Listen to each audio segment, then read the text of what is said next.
السميع العليم من الشيطان الرجيم رب اشرح لي صدري ويسر لي أمري واحلل عقدة من لساني يفقهوا قولي وقال تعالى في مقام آخر والذين تدعون من دونه ما يملكون من قطمير۔ تمام قسم کی تعریفات، عبادات ایک اللہ وحدہ لا شریک کے لیے، ان گنت لا تعداد درود و سلام ہو امام الانبیاء رحمت للعالمین صلی اللہ علیہ وسلم کی ذات گرامی پر۔ عزیزان گرامی، ہم اللہ کے فضل و کرم سے امام الانبیاء رحمت للعالمین صلی اللہ علیہ وسلم کی حیات طیبہ کے چند اوراق ہر جمعہ خطبہ میں بیان کرتے ہیں۔ جب رسول اللہ صلی اللہ علیہ وسلم نے توحید کی دعوت شروع کی تو ظاہر ہے مد مقابل جو افراد تھے ان کی طرف سے بھی کچھ اعتراضات اور کچھ مقابلے، کچھ مخالفتیں آنی تھیں، جن کا کچھ بیان گزشتہ جمعہ کر دیا گیا ہے، اور اہم ترین ایک خاص موضوع کے بارے میں مشرکین مکہ کا کیا عقیدہ تھا اور پیارے نبی صلی اللہ علیہ وسلم نے اللہ کے پاک کلام کے ذریعے انہیں کیا جواب دیا، اور پھر جب کوئی دلیل کارگر نہ ہو سکی تو آخر کار انہوں نے ظلم و ستم کا راستہ اپنایا، اس کا بھی کیسے مقابلہ کیا، اس کا خلاصہ تھوڑا سا بیان کیا جائے گا۔ آپ گزشتہ بیان کو ذہنوں میں تازہ کریں تو آخر میں ہم اس بات پر پہنچے تھے کہ مشرکین مکہ کی حالت کیا تھی، مطلب ان کا عقیدہ کیسا تھا۔ تو مشرکین اس دور کے ہوں یا اس دور کے ہوں، دنیا میں جتنے بھی مشرک ہوتے ہیں ان کی سوچ، دائرہ فکر ملتا جلتا ہوتا ہے۔ ایک منکر خدا ہوتا ہے کہ بالکل دنیا کو بنانے والے کو مانتا ہی نہیں ہے، وہ ہمیشہ سے ہر دور میں رہے ہیں لیکن کم تعداد میں رہے ہیں، بالکل نہیں مانتا۔ اس کے نزدیک زمانہ خود بخود بنتا ہے، وہ نیچر کا پجاری ہے، وہ سمجھتا ہے کہ قدرت خود بخود بنتی ہے اور خود بخود انسان ختم ہو جاتا ہے۔ یہ تو انتہا درجے کا احمقانہ فلسفہ ہے۔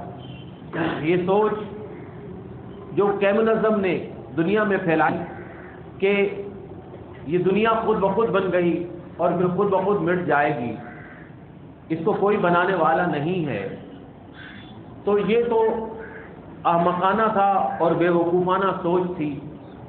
وہ کمیونزم کا فلسفہ اپنی تہذیب اپنے خنجر سے خود ہی خودکشی کر کے تباہ و برباد ہو گئی، لیکن اس کے علاوہ اللہ کو ماننے والے جو ہیں کہ ہاں اس دنیا کو بنانے والا ایک اللہ ہے،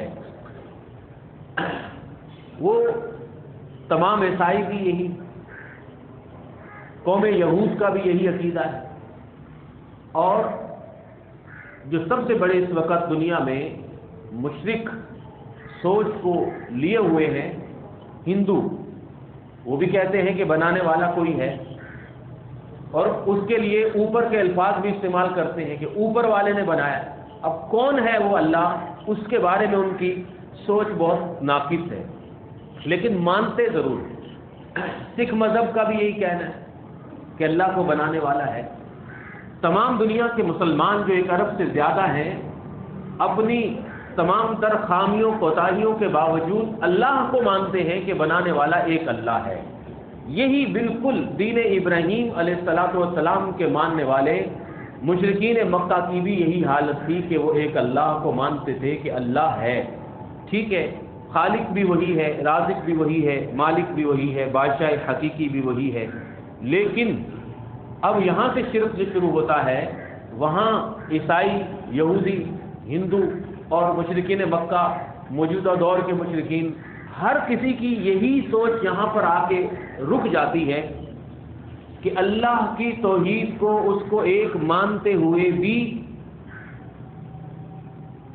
کہ اللہ تعالیٰ نے اپنے ہی خاص بندوں کو، جو خالق نہیں ہے، جو ہیں تو مخلوق، اللہ کے بنائے ہوئے ہیں لیکن اللہ کے پیارے ہیں، اللہ تعالیٰ نے اپنے ہی خاص بندوں کو، پیغمبروں کو، جیسا نعوذ باللہ عیسیٰ علیہ السلام، اللہ کے ولیوں کو، اللہ نے اپنے پیاروں کو کچھ اختیارات دیے ہوتے ہیں جس سے وہ دنیا والوں کے کام چلاتے ہیں، گویا کہ یہ انسان اللہ رب العزت کو آج کے چھوٹے سے بادشاہ کی طرح سمجھتا ہے کہ وہ اکیلا کچھ نہیں کر سکتا، لہذا وہ بادشاہ وقت اپنی کاروباری اور اپنی مملکت کو چلانے کے لیے وزیروں کا، مشیروں کا اور اپنی فوج کا محتاج ہوتا ہے، اس کے ذریعے کام چلاتا ہے۔ بالکل یہی سوچ وہاں پر تھی کہ اللہ نے کچھ، جس کو کہتے ہیں شخصیت پرستی، ہیرو ورشپ، یہ شخصیت پرستی کا شرک ہمیشہ سے رہا ہے اور پورے کا پورا قرآن کریم اسی شرک کو مٹانے کے لیے آیا ہے۔ بات میری سمجھ رہے ہیں؟ عام طور پہ کہا جاتا ہے توحید کی 3 قسمیں ہیں، توحید الوہیت، توحید ربوبیت اور توحید صفات۔ اگر اس کو میں سادہ سی اردو کے اندر، اتنے آسان الفاظ کے اندر پوری توحید کو سمجھانے کی کوشش کروں تو ایک جملہ یہ نکلتا ہے کہ توحید رب، کہ اللہ ایک ہے، بنانے والا ایک ہے، اس میں عیسائی کا، مسلمان کا کوئی اختلاف نہیں۔ رب وہ بھی کہتے ہیں، رب ہم بھی کہتے ہیں، سکھ بھی جس کی وہ پوجا کرتے ہیں اس کو کہتے ہیں کہ وہی ہمارا بنانے والا ہے، وہ رب ہے۔ اس کے بعد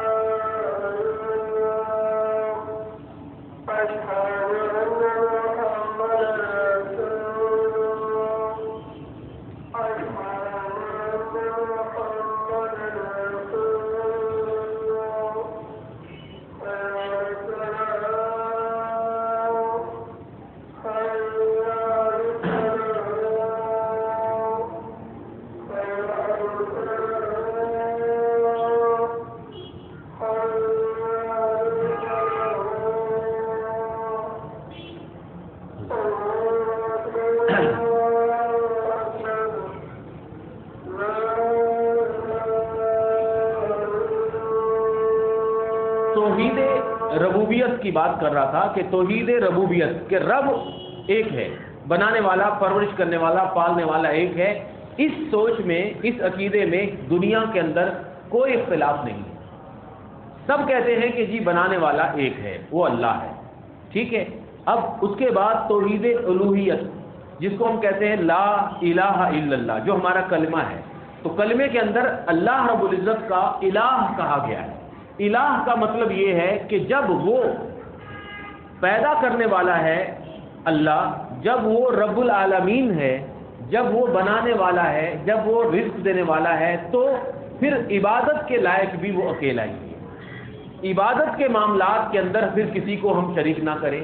یہاں سے مسلمانوں کا اور مشرکین کا اختلاف شروع ہو جاتا ہے کہ وہ مسلمان کہتے ہیں کہ لا الہ الا اللہ، جب خالق ایک ہے تو پھر معبود بھی ایک ہونا چاہیے، اور وہ کہتے ہیں خالق تو ایک ہے لیکن عبادت کرتے وقت اللہ کے ساتھ عیسیٰ علیہ السلام کی بھی کی جائے گی، اللہ کے ساتھ اللہ کے نبیوں کی جائے گی، اللہ کے ساتھ اللہ کے ولیوں، دوستوں اور اس کے پیاروں کی جائے گی، اس لیے کہ ان کے پاس بھی کچھ اختیار ہے۔ اور توحید صفات کا مطلب یہ ہوتا ہے کہ جو صفات اللہ کی ہیں، جو شان، جو صفات، جو عظمتیں اللہ کے ساتھ خاص ہیں، وہ صفات اللہ کی مخلوق کو دے دینا، یہ انتہا درجے کا غلط ترین عقیدہ اور سوچ ہے اور فکر ہے کہ اللہ کی صفات مخلوق کو دے دینا. مثال کے طور پہ اللہ سمیع ہے, سننے والا ہے, علیم بذات الصدور ہے, دلوں کے حالات کو بھی جان لیتا ہے, دلوں کے خیالات کو بھی سمجھ لیتا ہے. اللہ کی سماعت اور انسان کی سماعت میں برابری ہو ہی نہیں سکتی کہ انسان سنتا ہے قریب سے اور ایک وقت میں 2 بندوں کی سن لیتا ہے, 4 بندوں کی سن لیتا ہوگا, لیکن اللہ سمیع ہے, وہ پوری کائنات کے مخلوق کے ہر فرد کی ہر زبان میں سنتا ہے. وہ صفات ایک عام مخلوق کو ہم کیسے دے سکتے ہیں؟ یہی وہ مشرکین مکہ کہتے تھے کہ یہ جو بت ہیں دراصل یہ نوح علیہ السلام کے دور میں ان کے بعد جب مشرکین پھیلے, شرک پھیلا, تو اللہ کے بندے, اللہ کے ولی, اللہ کے بزرگ ہی تھے جو فوت ہو گئے. پھر انہوں نے اپنے ہاتھوں سے ان کو غسل دیا, پھر ان کو دفنا دیا. پھر اس کے بعد سمجھنے لگے کہ یہ یہاں پر ہم جب آئیں گے ان کے پاس تو پھر ہمیں اللہ یاد آئے گا. ان کے بعد آئندہ نسلوں نے یہ سمجھا کہ یہاں پر آنے سے اللہ کی عبادت کسی جگہ پر اوپر ہوتی ہے. اس کے بعد آئندہ نسلوں نے اللہ کی صفات ان قبر والوں اور ان بتوں کو دے دی اور سمجھنے لگے کہ یہ بھی اللہ کے پاس ہماری سفارش کرنے کے لائق ہیں. یہی تو مسلمانوں کا شرک ہے, مسلمانوں کا اور مشرکین کا اختلاف ہے. اسی شرک کو ختم کرنے کے لیے تو رسول اللہ صلی اللہ علیہ وسلم آئے, بلکہ اسی شرک کو ختم کرنے کے لیے 1,24,000 پیغمبر آئے. اسی شرک کو مٹانے کے لیے اللہ تعالیٰ نے اپنی کتابوں کو نازل کیا. اسی شرک کی بدنمائی کو واضح کرنے کے لیے پورے کا پورا قرآن کریم ہمارے سامنے موجود ہے کہ ان بتوں کو جن کو تم پوجا کرتے ہو یہ کچھ بھی نہیں ہے, عباد امثالکم, یہ تمہارے جیسے بندے ہی ہیں, یہ تمہارے جیسے بندے ہی ہیں, تمہارے جیسے بندے ہی ہیں. لہذا ان کے آستانوں پر جا کر ان کی اصلی یا خیالی تصویریں بنانا, ان کے مجسمے بنانا, اسٹیچو بنانا, ان کو ہاتھ لگا کر سمجھ لینا کہ برکت حاصل ہوتی ہے, وہاں پر جانوروں کو ذبح کرنا, نظر و نیاز کرنا, اپنے سونا چاندی جانوروں کو پیش کرنا, یہ سب کا سب شرک ہوتا ہے. اور ان کی دلیل یہ تھی کہ ما نعبدہم الا لیقربونا الی اللہ زلفی, ہم ان کی پوجا اس لیے کرتے ہیں کہ ہم ان کو اللہ نہیں مانتے, ہم ان کو خدا نہیں مانتے, ہم بس یہ کہتے ہیں کہ یہ ہمیں اللہ کے قریب کر دیں گے. اس کا جواب اللہ رب العزت نے یہ دیا کہ نہیں, نحن اقرب الیہ من حبل الورید, میں اللہ تمہاری شاہرگ سے بھی زیادہ قریب ہوں, لہذا کسی کو کسی کے قریب کروانے کے لیے تمہیں درمیان میں وسیلے, واسطے, زینوں اور سیڑھیوں کی ضرورت نہیں ہے. تم اللہ کی مثال دنیا کے حقیر بادشاہوں کے ساتھ نہ دیا کرو. انہیں ضرورت ہوتی ہے کہ وہ اپنے بندوں کے حالات معلوم کرنے کے لیے جگہ جگہ سے رپورٹیں منگواتے ہیں, لیکن اللہ تو تمہارے شارک سے زیادہ قریب ہے. اسے مانگنے کے لیے, اسے پکارنے کے لیے, اس تک اپنی دعاؤں کو پہنچانے کے لیے بیچ میں واسطہ کی ضرورت ہی نہیں پڑتی. پھر وہ کہنے لگے, جب اللہ کے رسول صلی اللہ علیہ وسلم نے یہ توحید کی دعوت دی اور قرآن کریم کی جو اس وقت صورتیں نازل ہو رہی تھی, جس کو 30ویں پارے میں, 29ویں پارے میں, 27ویں پارے میں آپ پڑھو گے, اس تمام صورتوں کا مرکزی خیال یہی تھا کہ اللہ ایک ہے, اللہ کی عبادت کرو. تو پھر وہ کہتے تھے یہ کیا بات ہو گئی, اجعل الآلہۃ الہا واحدا, کیسا نبی ہے یہ اتنے زیادہ ہمارے معبود ہیں, ان کو کہتا ہے کہ سب ایک ہیں. اس نے معبودوں کو اس نے ایک بنا دیا. ان ھذا لشیء عجاب, بڑی عجیب بات ہے. تو توحید مشرکوں کو عجیب لگتی ہے.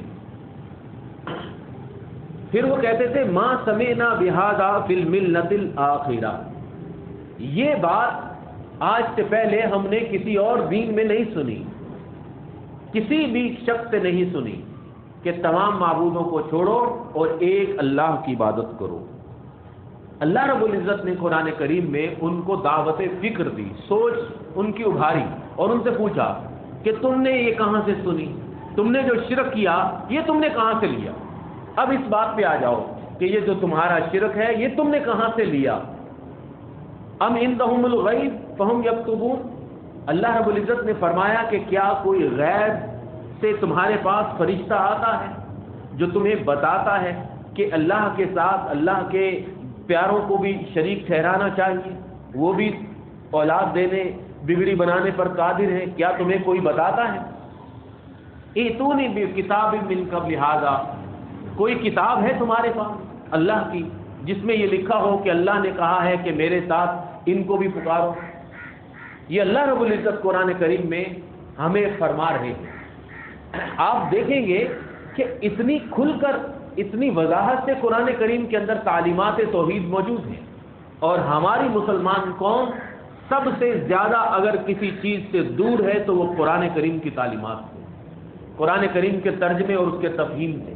کیوں قرآن سے دوری کیوں ڈالی جاتی ہے؟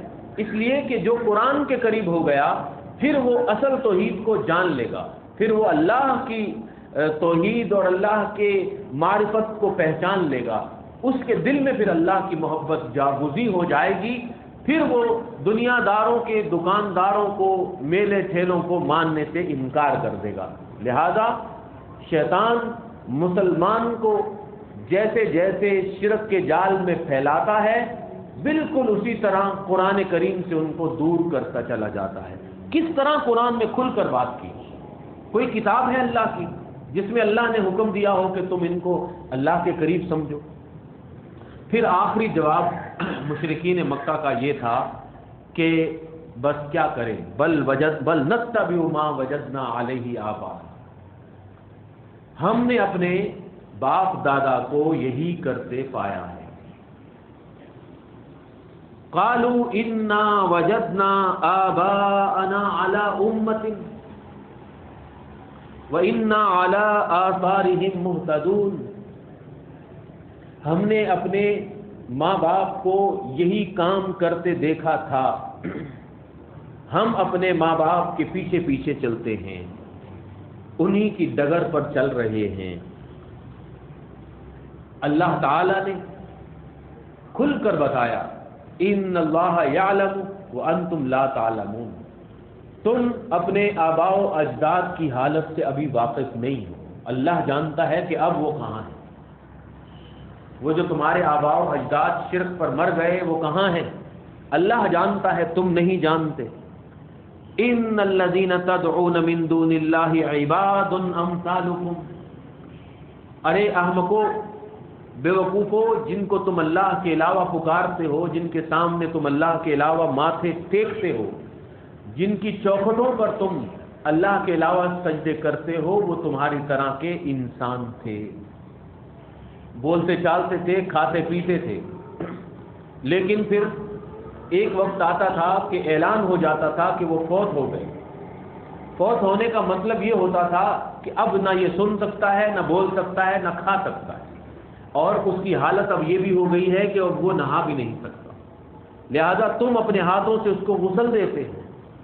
کسی نے کیا کہا کہ انسان کیسے غرور کر سکتا ہے، انسان کا پہلا دن دنیا کے اندر یہ حالت میں ہوتا ہے کہ وہ خود غسل نہیں کر سکتا، اور انسان کا آخری دن بھی اس دنیا کے اندر ایسا آتا ہے کہ وہ خود غسل نہیں کر سکتا، لوگ اس کو غسل دیتے ہیں۔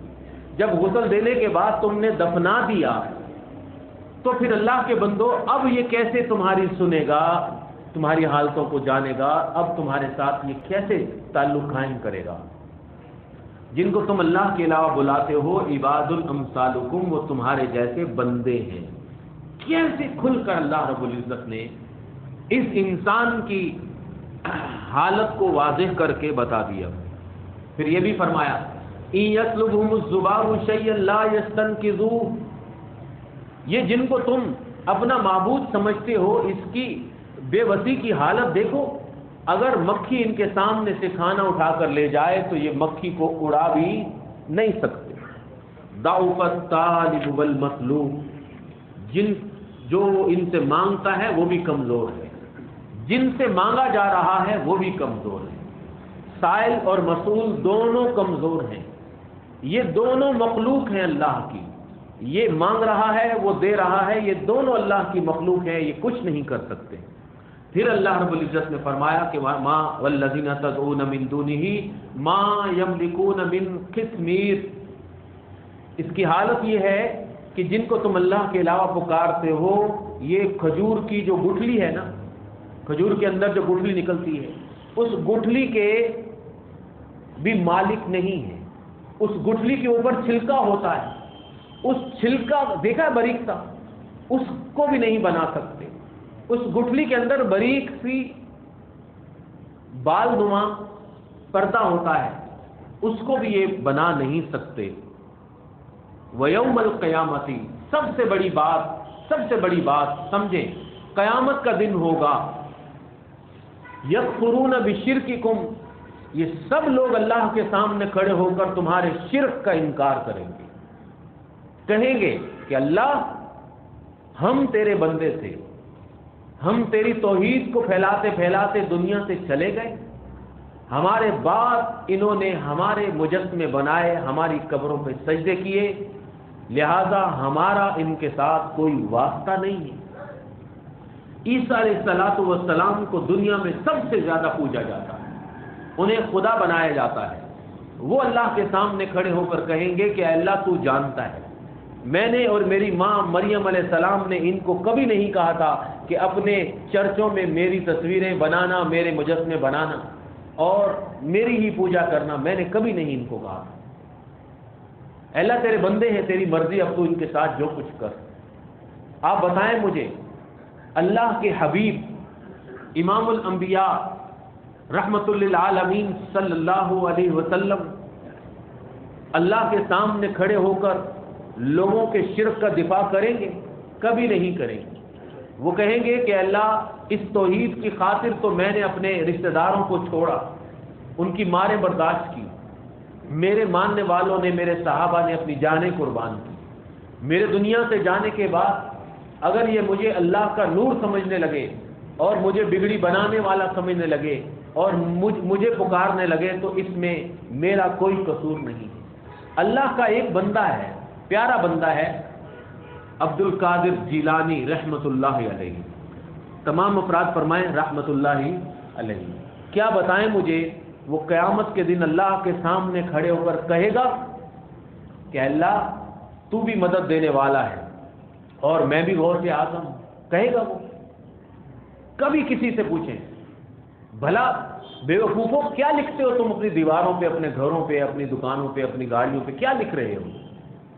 کیا لکھ رہے ہو کہ سب سے بڑا دنیا میں مدد کرنے والا یہ عبد القادر جیلانی جس کی قبر بغداد میں, یہ سب سے بڑا مدد کرنے والا ہے دنیا. کتنی مت ماری جاتی ہے انسان کی, کتنی مت ماری جاتی ہے انسان کی. جب یہ سب سے بڑا ہے تو پھر اللہ کون ہے؟ کوئی تو مجھے دنیا کے اندر ایسا انسان بتا دے کہ ایک لسٹ لے کر آ جائے کہ اللہ کے یہ کام ہیں, اللہ ان باتوں میں انسانوں کی مدد کرتا ہے, اور تھوڑی سی لسٹ میں اللہ کے یہ بندے بھی کام کرتے ہیں. قرآن کریم کی کوئی آیت, کوئی بات. اللہ تعالیٰ نے یہ جو لفظ ہے من دون اللہ, اللہ کے علاوہ, اللہ کے علاوہ, اللہ کے علاوہ, کتنی مرتبہ قرآن میں بولا, کتنی مرتبہ فرمایا, بار بار ایک ہی جملہ, اللہ کے علاوہ. اللہ خالق, اس کے علاوہ جو کچھ ہے دنیا میں وہ مخلوق ہے, سب کچھ مخلوق. بہت سارے بیوقوف بنانے کے چکر میں کہ دراصل قرآن کریم کے اندر جب اللہ کے علاوہ بولا جاتا ہے اس سے مراد ہندوؤں کے بت ہوتے ہیں, ہمارے بزرگ نہیں ہوتے, ہمارے نبی پیارے نبی صلی اللہ علیہ وسلم نہیں ہوتے. تو یہی تو عیسائی کہتے ہیں کہ اس سے مراد مشرکین کا شرک ہوتا ہے. عیسیٰ علیہ السلام تو پھر اللہ ہی ہے نا, اللہ کا بیٹا ہو گیا, اللہ کا پیارا ہو گیا, اللہ کا محبوب ہو گیا, یہ اللہ کے علاوہ تو نہیں ہوا نا. اس عیسیٰ علیہ السلام کو بھی سورہ مائدہ کے آخر میں آپ کبھی کھولنا, اللہ رب العزت نے فرمایا کہ تم بتاؤ مجھے, تم نے یہ کہا تھا عیسائیوں کو کہ تمہیں پکارا جائے من دون اللہ, اللہ کے علاوہ. خالق کچھ اور ہے, مخلوق کچھ اور ہے. اس بات کو جو سمجھ گیا وہ توحید سے آشکارا ہو گیا اور وہ حقیقی مسلمان بن گیا. وہی کلمہ توحید لا الہ الا اللہ پڑھنے لگا کہ جس کے بارے میں شعر ہے علامہ اقبال کا کہ جب کبھی میں لا الہ الا اللہ پڑھتا ہوں بلرزم, میں لرز جاتا ہوں اور کانپ جاتا ہوں کہ یہ کلمہ توحید وہ توحید کا کلمہ تھا جس کے نام پر لوگوں نے اپنی جانیں قربان کر دی. لیکن اللہ تعالیٰ مجھے آپ کو ہم سب کو سمجھنے کی توفیق عطا فرمائے. اللہ تعالیٰ نے فرمایا کہ یہ لوگ قیامت کے دن یکفرون بشرککم، تمہارے شرک کا انکار کریں گے۔ پھر اللہ رب العزت نے اور وضاحت میں فرمایا کہ افمن یخلق کمن لا یخلق،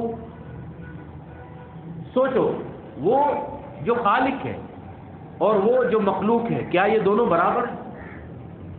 افلا تذکرون، تم سمجھتے کیوں نہیں؟ یہ کون کہہ رہا ہے؟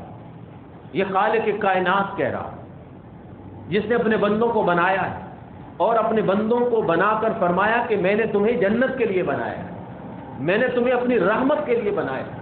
لیکن جب تم شرک کرو گے اور خالق کے ساتھ مخلوق کو برابر کرو گے تو پھر تمہیں وہ اللہ رب العزت کا انعام نہیں ملے گا۔ ان تمام سوالوں کا جواب مشرکین مکہ کے پاس سوائے شرمندگی، خاموشی کے علاوہ کچھ نہیں۔ پھر وہی کہہ دیتے انہم الفوا آباءہم ضالین، بس ہمارے آباء و اجداد نے یہ کام کیا، ہم بھی یہی کریں گے۔ کیا وہ گمراہ تھے ہمارے ماں باپ؟ اللہ رب العزت نے فرمایا کہ ہاں، انہم الفوا آباءہم ضالین، تمہارے آباء و اجداد گمراہ تھے، غلط راستے پہ چلے ہوئے تھے۔ فہم علی آثارہم یہرعون، تم ان کے نقش قدم پر دوڑے چلے جاتے۔ پھر آ کر کہنے لگے مشرکین مکہ کہ اے محمد صلی اللہ علیہ وسلم، آپ کی جو حالت ہو گئی ہے کہ آپ جو کچھ کہتے ہیں، جو کچھ کر رہے ہیں، لگتا یہ ہے ان نقول الا تراک بعض آلہتنا، یہ ہمارے معبودوں کی مار آپ پر پڑ گئی ہے، یہ ہمارے معبودوں کی بددعا ہے کا اثر ہے تمہارے اوپر۔ یہ کیا بات ہو گئی؟ ایک وقت آئے گا کہ ہمارے معبود تمہیں بھسم کر دیں گے۔ اللہ رب العزت نے فرمایا الہم ارجل یمشون بہا، آ جاؤ اس بات پر، آ جاؤ، کیا جن کی تم اللہ کے علاوہ پوجا کرتے ہو ان کے پاؤں ہیں، یہ چلتے ہیں پاؤں پر؟ ام لہم ایدی یبطشون بہا، کیا ان کے پاس ہاتھ ہیں جس سے یہ پکڑتے ہیں؟ ام لہم اعین یبصرون بہا، آنکھیں ہیں ان کے پاس، آنکھیں ہیں جن سے یہ دیکھ سکتے ہیں؟ ام لہم آذان یسمعون بہا، ان کے پاس کان ہیں یہ سن سکتے ہیں؟ قل ادعوا شرکاءکم ثم کیدونی، اپنے شریکوں کو، اپنے معبودوں کو بلاؤ اور پھر میرے خلاف چال چلو۔ یہ محمد صلی اللہ علیہ وسلم ان کو جواب دے رہے ہیں کہ تم مجھے یہ کہتے ہو کہ ہمارے مشرکین، ہمارے معبودوں نے تمہیں بددعا دی ہوئی ہے اور وہ ایک ان کی مار تم پر پڑے گی، تو جواب میں یہ ہے کہ ان کو بلاؤ۔ پھر فرمایا گیا کہ مثل الذین اتخذوا من دون اللہ اولیاء کمثل العنکبوت، جن کو تم اللہ کے علاوہ پکارتے ہو ان کی مثال ایسے ہے جیسا کہ مکڑی کا جالا ہوتا ہے، مکڑی ہوتی ہے۔ اتخذت بیتا، اور مکڑی اپنا گھر بناتی ہے، اسپائڈر ویب، دیکھا ہے آپ نے مکڑی کا جالا؟ پھر اللہ نے فرمایا کہ ان اوہن البیوت لبیت العنکبوت، دنیا میں سب سے زیادہ کمزور ترین گھر جو ہوتا ہے وہ اس جالے مکڑی کا جالا ہوتا ہے، پھونک مارنے سے بھی اڑ جاتا ہے۔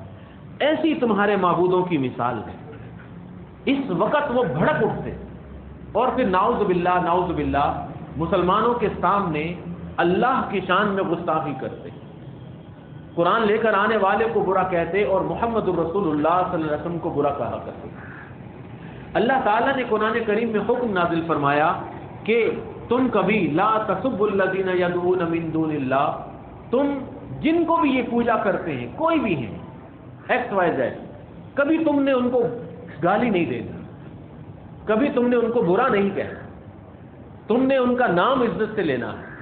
تم شرک نہ کرو، تم توحید پر کاربند رہو، تم توحید کی دعوت بھی دو، لیکن اللہ کے علاوہ جن کو یہ پکارتے ہیں تم نے ان کو برا نہیں کہنا، اس لیے کہ یہ جاہل لوگ فیسب اللہ عدوا بغیر علم، اللہ کی شان میں گستاخی کرتے ہیں اور یہ جاہل ہوتے ہیں، ان کو پتہ نہیں ہوتا اللہ کی شان کا، لہذا تم کبھی بھی ان کو برے الفاظ سے نہ پکارو۔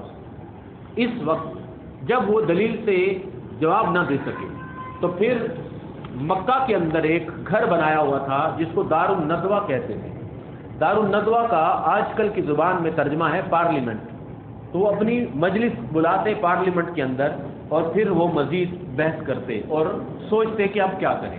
تو مشرکین مکہ نے 25 سرداروں کے ساتھ دارالندوہ میں بیٹھ کر مزید مقابلے کا سوچا اور کہا کہ جب ہمارے پاس دلیل تو ہے نہیں تو اب ہم کچھ اور کام کریں. پھر ہم اب سودے بازی کا انہوں نے سلسلہ شروع کر دیا. کچھ لوگ اور کچھ دو کی بنیاد کے اوپر روپے پیسے کی لالچ کریں, مال کی لالچ کریں, کچھ حکومت کی لالچ کریں, یا مختلف قسم کی انہوں نے کوششیں شروع کر دی. ان کوششوں میں ایک یہ تھی کہ وہ ابو طالب جو پیارے نبی صلی اللہ علیہ وسلم کے چچا تھے ان کے پاس آئے اور آ کر کہنے لگے کہ تم جانتے ہو تمہارا بھتیجا ہمارے معبودوں کو گالیاں دیتا ہے.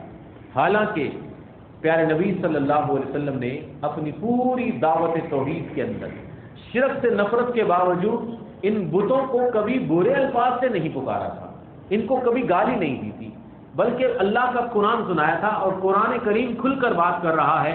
کبھی قرآن کہتا ہے کہ عباد امثالکم, یہ تمہارے جیسے بندے. اس بات پر وہ بھڑک اٹھتے تھے کہ ہمارے جیسے کیسے ہو سکتے ہیں. تو انہوں نے آ کے شکایت کی کہ آپ اس کو روکیے.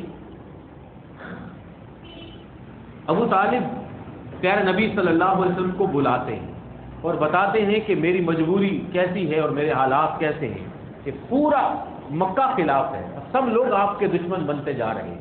یہاں پر رسول اللہ صلی اللہ علیہ وسلم نے فرمایا یا عمی, میرے چچا, لو وضع الشمس فی یمینی, یہ لوگ اگر میرے سیدھے ہاتھ کے اندر سورج رکھ دیں اور میرے بائیں ہاتھ کے اندر چاند رکھ دیں تو بھی ماں ترکتو, میں اس دین کو, اس دعوت کو نہیں چھوڑوں گا جو دعوت میں کر رہا ہوں, حتیٰ ان یظہرہ اللہ, ہاں اللہ میری توحید کو بلند کر دے اور میرے دین کے پیغام کو غالب کر دے دنیا پر, او ان اہلک فی سبیلہ, یا میں اسی راستے کے اندر اپنی جان قربان کر دوں.